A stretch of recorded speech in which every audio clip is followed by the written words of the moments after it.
Welcome. This is your boy, the host with the most, but humble. And I do mean humble, D Nostradamus, aka Derek. And I'm here, of course, on a Monday to give you the hungry, happy, healthy people here at WrestleCram. Of course, episode 13 of the Tag In. If you're watching it today, you're watching it tomorrow, you're watching it next week. I truly do thank you from the bottom of my heart.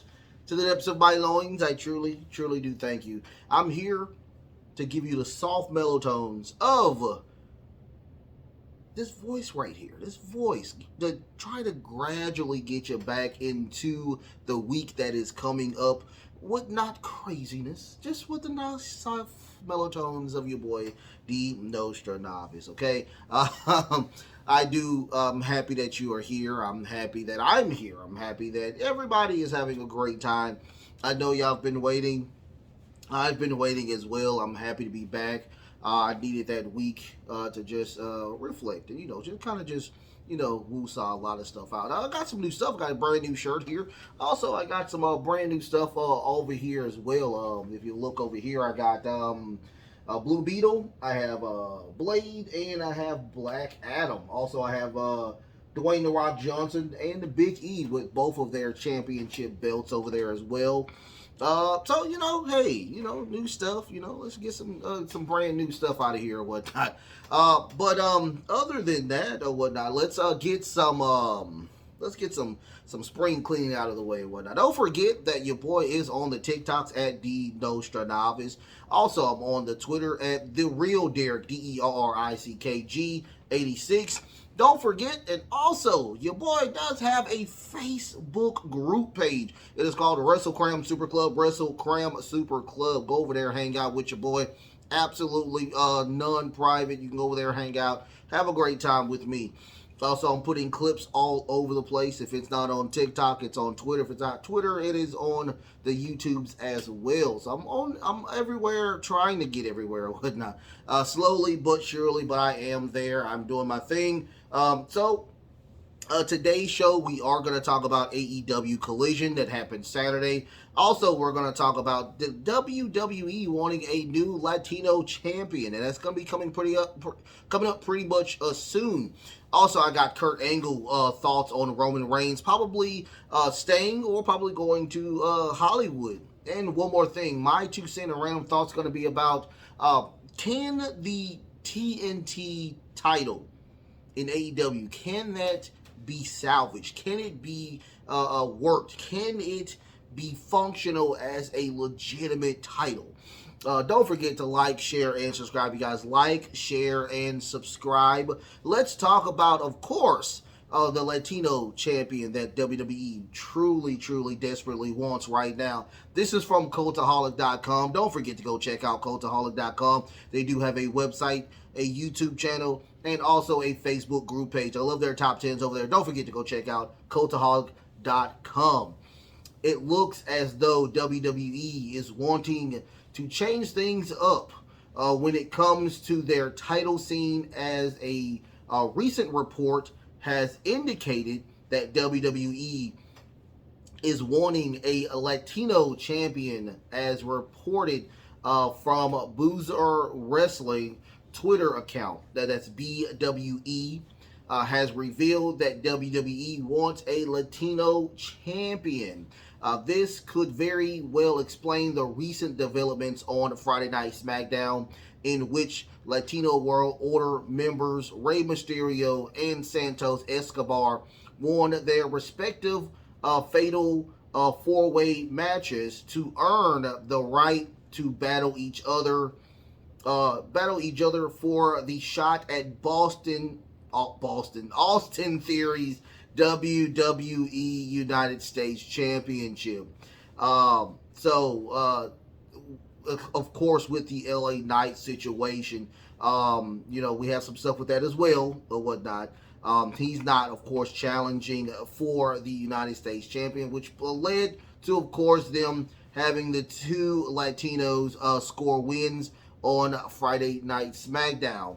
Whether it be Santos Escobar Rey Mysterio, who goes on to battle with Austin Theory, it would be safe to assume that the title change is in the offing. The report also noted that the Latino champion was expected to be a babyface, rather hinting at it being one of those two men. The last time I remember that we had a Latino champion was Raquel Rodriguez. I'm thinking, yeah, Raquel Rodriguez. She was the champions with Liv Morgan. But if we're talking about men, when it comes to a men world title reign, it had to be Damian Priest. I think it was. He was the United States champion when Austin Theory and Finn Balor was going through that little situation. I'm okay with this. I'm not mad at them for doing this. But I will say this, and I'm going to sprinkle a lot of it because the article did talk about LA Knight for a little bit. And apparently, there are plans for LA Knight to get a huge push. But we are hearing speculations and rumors over there in the rumor mill, in the dirt sheets, that he is not the nicest guy behind the scenes. Now, if that's led to be believed, we don't know. I guarantee that, the push is duly noted. Guarantee it's duly noted with them trying to get this guy. He organically was pushed or whatnot to the moon. He did it by himself. Now, once again, I'm not. I'm okay with the Latino president, with a Latino champion. I'm okay with that. Diversity to me is one of the things that I truly, truly respect in any type of company, especially when you are in the WWE or any type of wrestling organization that is on TV. So, I will say that that's fine. I mean, I would love to see Santos Escobar get his first title defense or title run as a champion. I think it's good to have Rey Mysterio get new talent over, because Rey, I truly think Rey is on the end of the career. I truly think he is, and he truly needs to put as many people, like he did, including his son. He needs to put a lot of people over. And with the Santos Escobar situation, I think that he should be that person to take the title off of Austin Theory. Now, if I had my choice, it probably would be LA Knight. It would be LA Knight, but the powers that be, we know what happens. That's what they want, so that's what they're going to get. Especially with a really dud of a champion with Austin Theory. I think Austin Theory is a really great champion. I really do. It's just, a really great wrestler. Champion, no. Not by a long shot. This has been a irrelevant champion for a very long time. Have him just, do something else other than hold a title, because he is just not that type of guy. But, it is what it is. A great article, great show with that situation. We'll see what happens in, of course, Detroit, over there in Detroit for SummerSlam. So let's get on from that to Kurt Angle thinks Roman Reigns is going to go to Hollywood. This is from FightfulSelect.com. Don't forget to go check out Fightful Select over there. Sean Ross Sapp, my boy over there. Great job doing his thing. They also do have a Facebook group page. Go check it out. And a YouTube channel. I love all their YouTube channels. I subscribe to pretty much all of their YouTube channels. Fightful Select, I think, is one of the best sources to go to if you want to look at some type of any type of news when it comes to wrestling, UFC, things like that. But don't forget to go check out Fightful Select.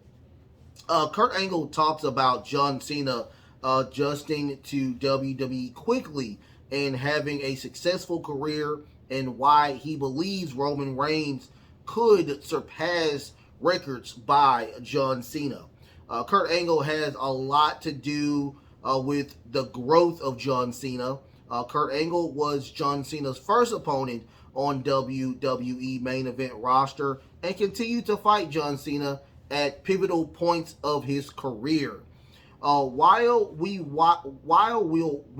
watching the June 4th, 2005 episode of WWE Raw, on the most recent episode of his podcast, Kurt Angle stated that he believes John Cena has had the most successful WWE career of all time. And this is Kurt Angle actually quoted. John Cena, he was maybe 2 or 3 years in the business by this time, and he is on top. I mean, this kid picked up very quickly, and he had arguably the best career in WWE history. Kurt Angle continues, he did win 16 World Heavyweight Championship titles, and WWE, no one else has done that. Angle also says to Paul Bowman, Roman Reigns leading Angle to say that the Tribal Chief could surpass Cena record should he choose to stick around in the WWE. However, Angle isn't sure that that will be the case. He also is quoted right here. He says he's going to break the record if he doesn't skip and go to Hollywood and become a movie star, which I think he's going to do. In the past, Kurt Angle has said that the WWE has run a risk on of course, sending Roman Reigns to the moon with his push. He has been noticed to say that as well. So let's get into that a little bit. Now, Kurt Angle, I think he is right to a certain extent. Now with I don't know if he's putting his foot in his mouth. I don't know, how that would work. But this is my question: will Roman Reigns reach the multi-time champions? I truly don't think that. Do I also think that Roman Reigns is probably coming to an end when it comes to him being in the WWE? To me, I think that is a coin toss. I truly think that they're going to give him as much reign as he can before he probably coughs that belt up to Cody Rhodes, or probably Jimmy or Jay, or probably Solo. I mean, we still have a lot of time to see who he is going to face at WrestleMania 40. But, it is what it is. I think it's going to be a very interesting situation. I've seen Roman in little small cameo roles. He was in a movie. I'm sorry, Hobbs and Shaw. He was in that movie. And he was in a David Spade movie as well. He just had a little cameo with him and his actor wife. I think she was pregnant. I remember that as well. But I don't really see a lot of Roman Reigns. Does he have the look to be a freaking movie star? Of course he does. He looks even better than The Rock, for crying out loud. So, I mean, the acting part is there. He is so good when it comes to this storyline, and the Tribal Chief or the Bloodline storyline is so good. So I guarantee if we like this, we're going to like him on the big screen, regardless of the situation. So, I mean, the number one thing I keep telling people is that you go for your health first, then you go for your money. If the movies are easier money, it's way easier money. So if I was Roman Reigns and I'm done with this, I'm done with everything after WrestleMania, or probably even another year from now, I'm going to the movies. I mean, there is not any type of bumps in the movie scene, so you should be fine with that situation. But, I wish him the best of luck. on whatever he does, because to me, I truly think this storyline is the best storyline in wrestling history. So we'll see what happens with that.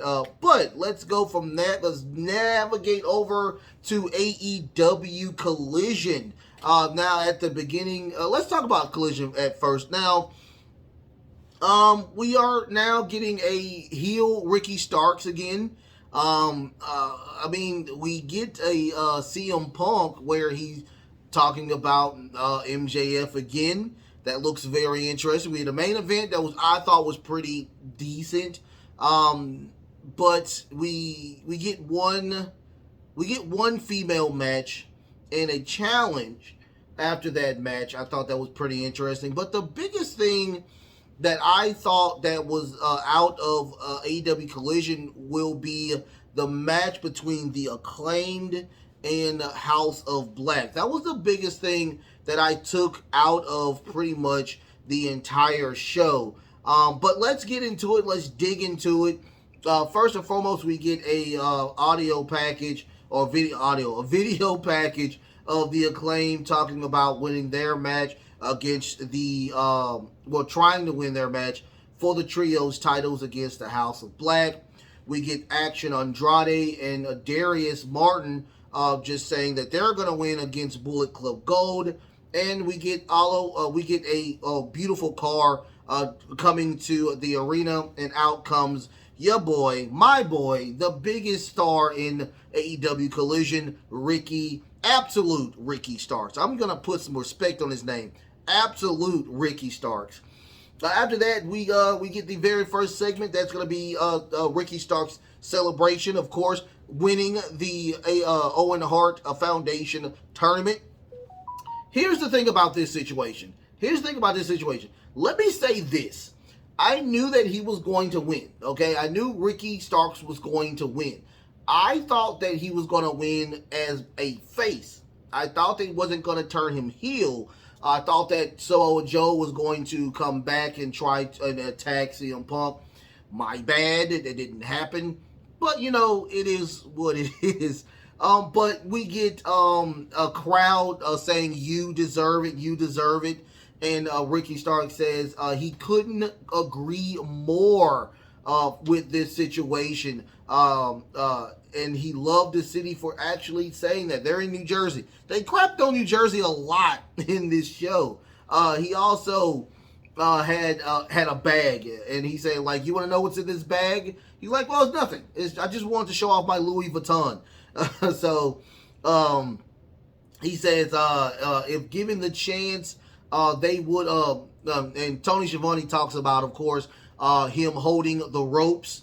And winning the match. He said anybody in my situation would have done the exact same thing, and I was like, you know what? I kind of probably would have did the same thing. So, and out of nowhere, he says that he would win by any means necessary. After that, he says, how about we talk about how pretty I am? How about we talk about my victory? Let's talk about that. Let's not talk about this crap about me winning and how I won. But out comes your boy, CM Punk. Oh, wait. Before we do that, he talks about the pillars. And he said he doesn't want to be a pillar. He thinks he wants to stand on his own. He said he does not want to be a pillar. I'm happy that he does not want to be a freaking pillar. But out comes CM Punk. He says that, dude, you truly deserve it. You won in a bad way. I've done bad things myself as well. So I'm proud of him. Proud of you. He said I'm proud of Ricky Starks. But he said he said he's done some cheating in his life as well. He craps on Jersey as well. He's talking about the Jersey Devils. He is a hockey fan. He said if they would have done some type of cheating, they probably would not have lost in the first round. Ooh. And we got that. Ooh. But he does say that he can live with the L, but Ricky, can you live with the win? He said, can you win with the win? And he walks away. No music. He just walks away. And after that, Ricky gets on the mic. He says, This Louis Vuitton bag is more empty than that red bag you carry around. And CM Punk stops, turns back, and walks back into the ring. CM Punk says, dude, do you really want a shot at what's in the ring? In the bag. You and Max, y'all both want to have this. I am the legitimate world champion. I am the legitimate world champion. Out comes Christian Cage and Luchasaurus. They walk out. He's saying, dude, y'all are talking extremely too long. I don't know why y'all are talking this much. Christian Cage talks about CM Punk. He says, what you carry in that bag, you did not win. You've actually lost it. You got it taken from you. He also says that he is the face of TNT now and forever. Well, after that, we get Darby Allin. Darby Allin comes out of nowhere, grabs the mic of Christian Cage, and says he hates the term pillars. He also says that he will most definitely win against Luchasaurus at All In. And Darby Allin challenges Ricky Starks and Christian Cage to a match at Collision. The main event of Collision tonight. They were kind of confused. I think the commentators were a little confused about the situation, but the Titantron pops up, said that it will be Christian Cage with that. But they will be the main event of the show tonight. I thought, and we'll talk about that a little later on. After that, we got a video package of Andrade El Idolo. He is banned from the arena because of what happened last Saturday with him and, of course, the House of Black. After that, we get Hard Rock Juice Robinson, or Rock Hard Juice Robinson versus Switchblade Jay White versus Action Andrade and Darius Martin. Hopefully Dante Martin is okay. I know he's still injured. I know he's still out. But I want to make sure that he, comes back. Will this be some type of situation where we're going to get him back or whatnot? An angle? He's been going almost a year, I think. But I want to make sure that everything's okay with him. Bullet Club Gold comes out in full force, of course, with the Gun Club as well.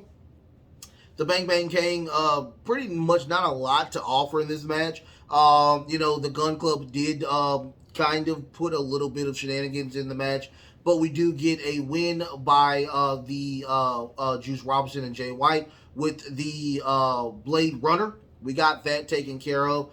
They get back in the ring. They attack. They attack both of the members with Darius Martin and Action Andrade. I thought they were going to get on the mic. I thought we were going to get a mic. I thought we were going to get some type of promo. We didn't get that. We got they just jumped on the turnbuckles, and that was the end of that. We get a video package of Willow Nightingale winning the Owen Hart tournament, but losing the Death Before Dishonored match. We got that as well. Also, we got a Miro versus Nick Camarado. I haven't seen Nick Camarado in a very long time. They posted him up a lot this go around. And every time I see him, he looks just so tall and so swole. But he does attack Miro before the match, getting a couple attacks in, but that doesn't last that long. We get a Mashka kick, and we get the game over camel clutch for him to win the match. I'm thinking he's going to get on the mic as well. That didn't happen. So after that, we get a video package of how great FTR is, and them holding all of those belts at one time. After that, we get a House of Black versus the Acclaim. This is the trios match, and we got the exact same thing that we got from the Nick Camarado and Miro, where the Acclaim was about to get into their rap. They come out, they get out of the ring, they attack everybody, hurting pretty much Billy really hard. But Billy came in at the very end of this match.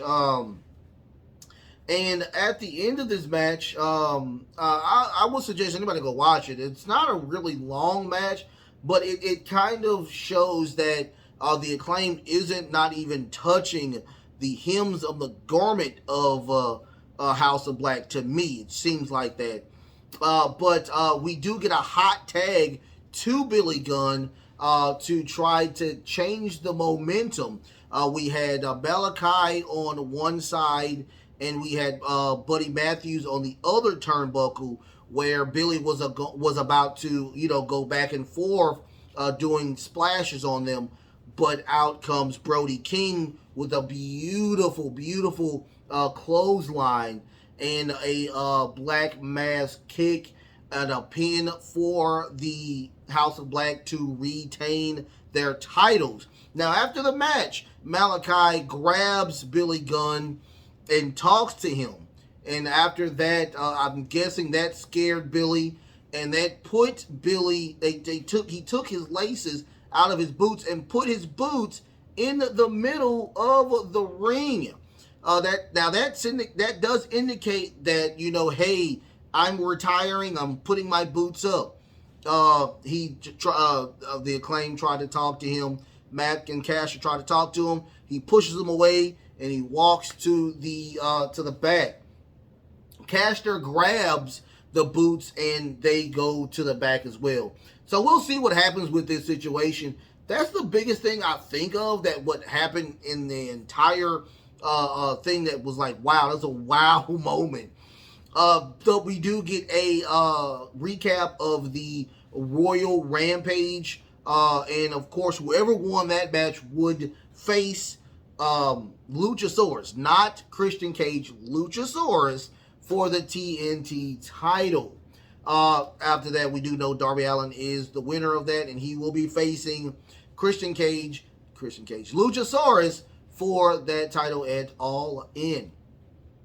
After that, we get a in-ring promo from FTR. And they are just saying, they just named off Aussie Open, they named off the Young Bucks and the Acclaim. They said those are unfinished businesses we have to go through. He also says, trust me. He says the tag team division is in good condition. He also says that MJF, he looks in the Cash looks in the camera. He says, dude, do not trust MJF. Do not trust this guy at all. He's like, dude, we've been in the Pinnacle or whatnot. We know what this guy is about. He is very, very snake-like. He also talks about MJF and Adam Cole. He's just telling them, like, yo, I need y'all to make sure we're making sure we're trying to tell you this, whatnot. This is just how it's gonna happen. So Dax gets on the mic after that, and he just talks about that he had to get a job when he was 15. And he talked about the entitlement of some of the other 15-year-olds who didn't have jobs. They had money. They were trust fund babies. So, they didn't have to truly do anything, but I had to. And he said if he would have seen one of those kids when he was growing up, he would, knock him out. But he thinks that Adam Cole and MJF are jokes. He says that y'all are going to do dance breaks in the middle of the freaking match. You're like, dude, we take this seriously. And he says that, dude, and he just start naming off all of his injuries that he had. And he was like, dude, I take the tag team titles truly, truly seriously. And he's saying that, dude, now I have the opportunity to go back when I was 15 to now clock you trust fund babies, you overindulgent children.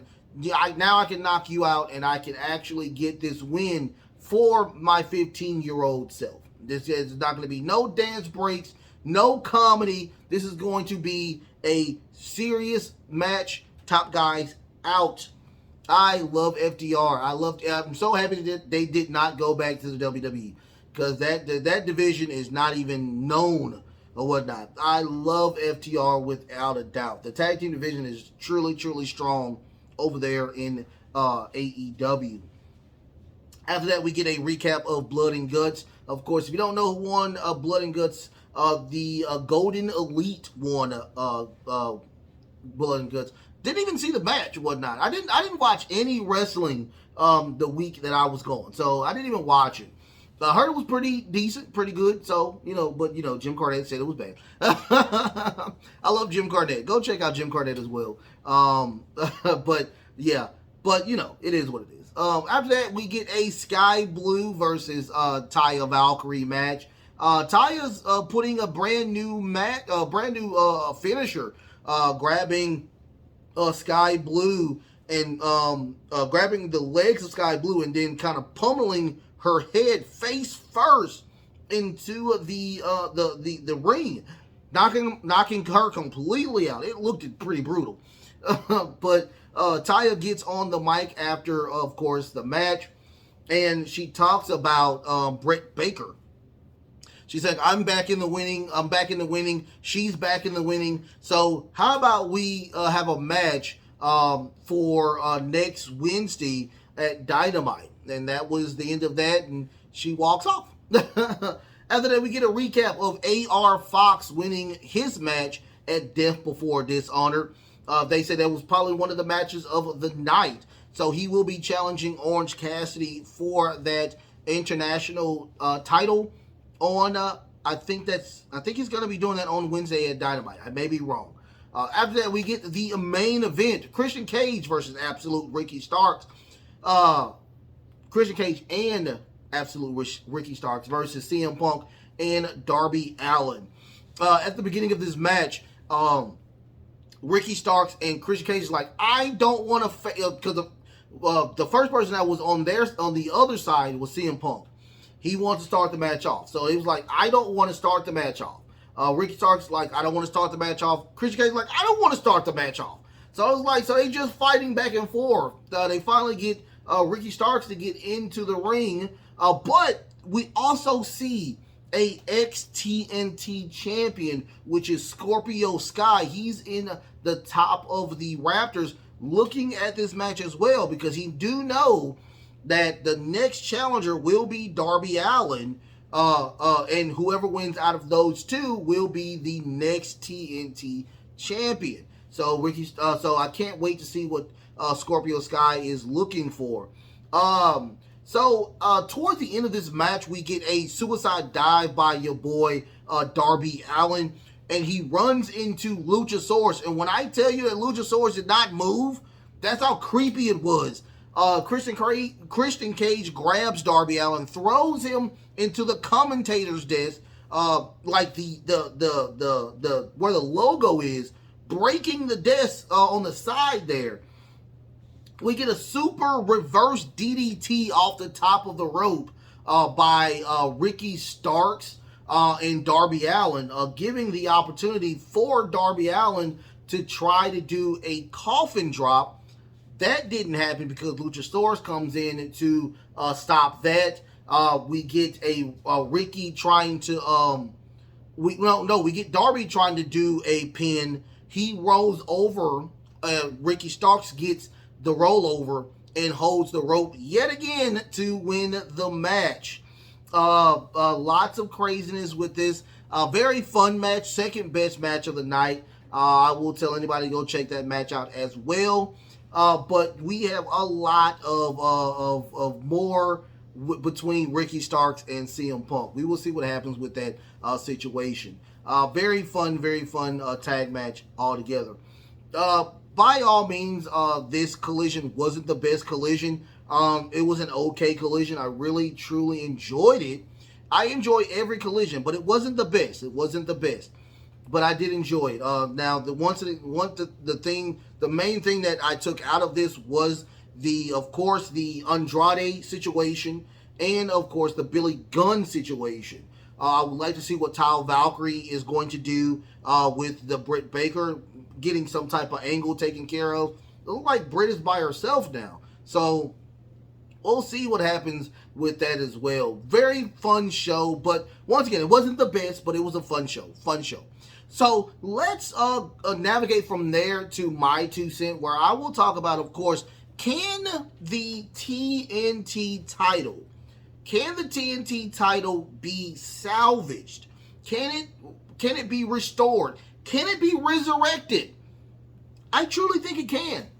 I truly think it can. I truly think out of all titles in all of wrestling on TV, I think that the TNT title is the worst title that they ever created. And the reason why it does not have any lineage, it's moved around like a hot potato, like the WCW World Title in the 2000, the year 2000. It was just thrown on people, and we have multiple title reigns by single competitors, including Darby Allin. I mean, that's one who has, I think, had the title. If he wins it against Luchasaurus, that'll be his third title reign as the TNT champion. Let's not even talk about Wardlow, who's probably had it a million times. Now, where they were going to go is that we were going to get a Powerhouse Hobbs run with the TNT title for at least a year. I mean, have him have it for a while. We never got that. We got him holding the title for 3 weeks, and then he lost it back to, you name it, Wardlow. I mean, there is no prestige in this title. It is truly a mid-card title, lesser than a mid-card title to me. But can we fix it? Can we truly fix it? I truly think we can. I truly, honestly think we can. And the person I think that should make this title a legitimate, prestigious title will be no other than the person that was looking on in the stands, which is Scorpio Sky. Scorpio Sky does not even need doesn't even need a faction to do this or whatnot. Does not need a faction. I think that Scorpio Sky, on his merit alone, being the very first tag champions in the company, can do what he does. A, he's a great wrestler. B, he's good on the mic. Have him have that title for at least 7 months. Have him do exactly what Orange Cassidy is doing. Have him go and wrestle not only in AEW, but have him battle outside of the company. Have him show videos of him winning and doing a great job at winning. And have him on Rampage. Have him on Collision. Show his face with that TNT title. And have him consistently win. Eventually turning him into a heel. Because nobody can beat him. That's how we did it with Roman Reigns. Eventually he was like, who else is going to face me? There's nobody else that can face me because I've beaten everybody. And then we get somebody that's brand new. I'm thinking Nick Wayne or whatnot. Have him, after him being, crisis of confidence type of angle, have him come and beat him eventually, probably on All Out, which is their biggest show. Have him win it all out. Have a great spectacle, a great win with that situation. That is the way to get the TNT title back to the prestige that it truly can be. I think it's a gorgeous title. I'm not even crapping on the title. It's a very beautiful title. It's just there's nothing there in context that can be with that title. It's just a sucky situation with all of that. With that, that would be the way that I do it, okay? Don't forget to like, share, and subscribe, you guys. Like, share, and subscribe. What do you think about the WWE doing a new or Latino champion? What do you think about that? I think it's going to be very interesting. I like Santos Escobar's chances now of beating Austin Theory. Austin Theory isn't really a good champion anyway. What do you think about Kurt Angle talking about Roman Reigns and him probably stepping down from the WWE to go with his cousin, Dwayne "The Rock" Johnson, into the movie industry? Well, right now you can't do anything because there's a strike, so he's kind of stuck in WWE as of right now. And also, what do you think about AEW Collision? What do you think about the Ricky Starks heel turn? What do you think about the new angle between CM Punk and Ricky Starks? Also, Scorpio Sky over there looking in the Raptors. What do you think about that? And Billy Gunn. Billy Gunn. Is he really retired? And Andrade. What's going on with Andrade? What do you think about Andrade? And also, what do you think about my theory and how to change the trajectory of the TNT title? Do you think I'm right? Do you think I'm wrong? Do you think it's savageable? Do you think that? Don't forget to like, share, and subscribe. Like, share, and subscribe, you guys. I'm also on the TikToks at DNostranavis.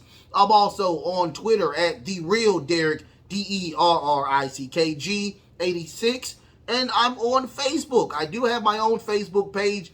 It is WrestleCram Super Club, WrestleCram Super Club. You can go check me out right now. I'm over there now. You can go over there or whatnot. Also, I do clips all over, so you'll see my face somewhere. Okay, you'll see it somewhere. I love y'all so much. I love y'all so much. I forgot one thing. I put out the new feed for the Axe WrestleCram. I did it accidentally on Saturday. So you have now more time to go get your questions in and have a great time with that. You will get that show on Friday. So don't forget to go get your questions in over there at Axe WrestleCram. Go have a great time with that as well. Don't forget, once again, I will say it again. I think I said it like a million times. Like, share, and subscribe, you guys. Like, share, and subscribe. I love y'all so much. I will see y'all tomorrow on Monday Night Raw version of my podcast. Until next time, the best is truly yet to come. Love, peace, and of course, wrestling.